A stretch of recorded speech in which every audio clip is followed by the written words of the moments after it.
Muy buenos días, mis queridos estudiantes. Aquí les voy a dejar un videito de la clase que tuvimos hoy. ¿Ya?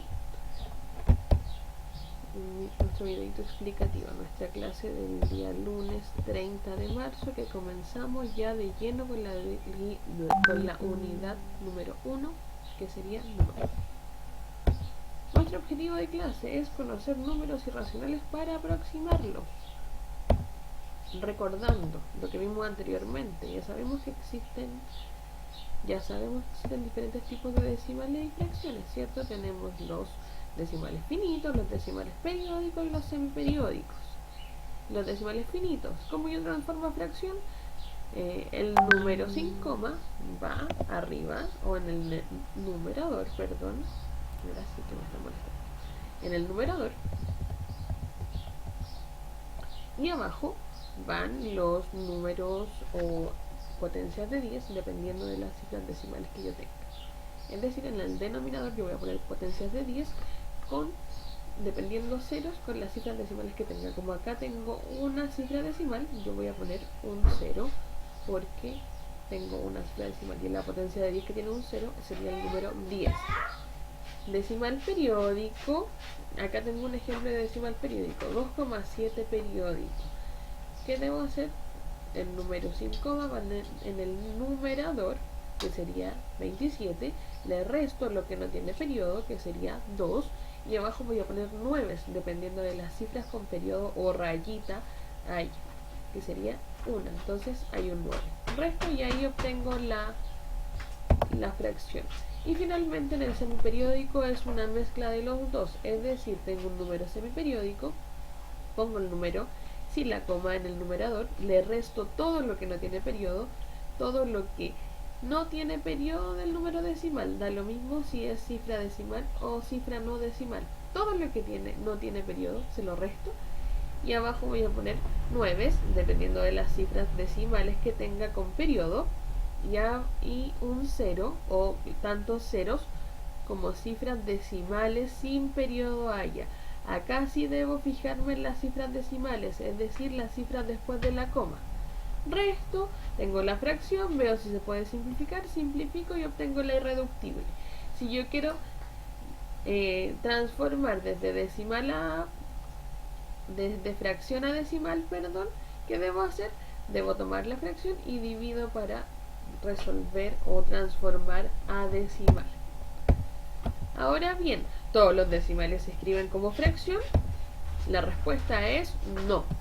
Entonces, solo llamaremos racionales a todo número que se pueda escribir como una fracción. Todo número racional puede expresarse como fracción irreductible y el denominador de la fracción es 1 cuando se trata de un número entero. Analicemos el número pi. ¿Cuál es el valor exacto de pi? Nosotros lo conocemos como 3,14. Otros lo utilizan como 3,1416. Otros como 3,1415,9, etcétera, etcétera.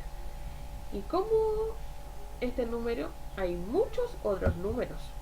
Se denominan irracionales. El pi es un irracional. Y usted está acá, en esta parte.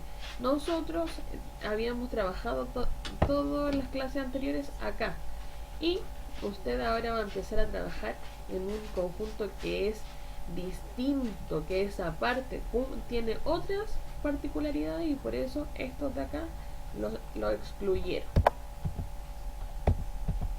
Los irracionales son números que no se pueden escribir como una fracción, ya que son números decimales infinitos no periódicos que no tienen ninguna particularidad en sus cifras decimales para poder transformarlos a fracción.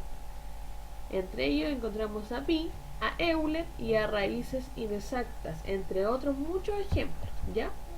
Ahí están los números irracionales, es decir, nunca terminan porque son infinitos. En las cifras que vienen después de la coma no hay ninguna particularidad, no tengo ninguna noción de lo que puede venir en las cifras decimales, por lo tanto no se pueden escribir como fracción. Aproximación de irracionales. Una de maneras de trabajar con estos irracionales, ya que son infinitos, es aproximándolos. Y es necesario recordar primero las partes de los decimales y segundo, las reglas de aproximación y o redondeo, ¿ya? Entonces, siempre un decimal se compone de una parte entera que está antes de la coma y una parte decimal que está después de la coma. En la parte entera tengo unidad, decena, centena, unidad de mil, decena de mil, etcétera, etcétera, etcétera. Y en la parte decimal, después de la coma, tengo décima, centésima, milésima y etcétera, etcétera, etcétera. ¿Ya? Las reglas de aproximación o redondeo se basan en torno al 5. Recordemos. Por ejemplo, si me piden aproximar por redondeo el decimal 45,9874 y me piden redondearlo a la centésima, ¿qué hago? Me fijo primero en la centésima. ¿Cuál es la centésima? Es la segunda cifra que viene después de la coma, que sería el 8. Y me fijo en la siguiente. Si yo estoy redondeando en lo que me dicen acá, en la centésima, yo me debo fijar en la milésima. Y como la milésima es 7, yo digo 7 es mayor que 5, por lo tanto, a la cifra que estoy redondeando, que sería 8, que sería la centésima, le voy a sumar 1. Y todo lo demás se olvida.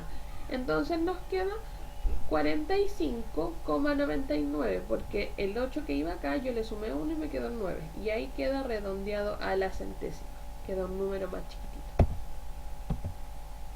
Ahí está. Y ahora usted tiene que hacer la guía del correo, que es aproximar estas raíces inexactas o exactas en algunos casos. ¿Qué es lo que debe hacer? Va a estar con calculadora de su celular, del computador, de lo que tenga, y va a poner el número de lo que le piden ahí que aproxime. ¿Ya? Ojo, ojo, ojo, en las aproximaciones no todas son valores decimales. Entonces ahí usted va a decir, uy, ¿cómo se aproxima? ¿O será necesario aproximarla si no es un número infinito? Obviamente que usted lo sabe. Vamos concluyendo. ¿Qué caracteriza a los números irracionales? ¿Qué es lo que lo caracterizaba? Que no se pueden escribir como fracción y que son infinitos. ¿Qué diferencia tienen con los racionales? La misma, ¿cierto? ¿Y por qué es necesario expresar como fracción los decimales infinitos para realizar operaciones? ¿Por qué creen ustedes? ¿Podemos operar con números o con algo infinito? ¿Habrá números irracionales que no sean provenientes de raíces cuadradas? ¿Como cuál? Que lo vimos acá. ¿Ya? Todo eso está en su correo. Eso, chiquillos, que estén muy bien, espero que les haya quedado claro. Y un besito. Nos vemos. Chaito.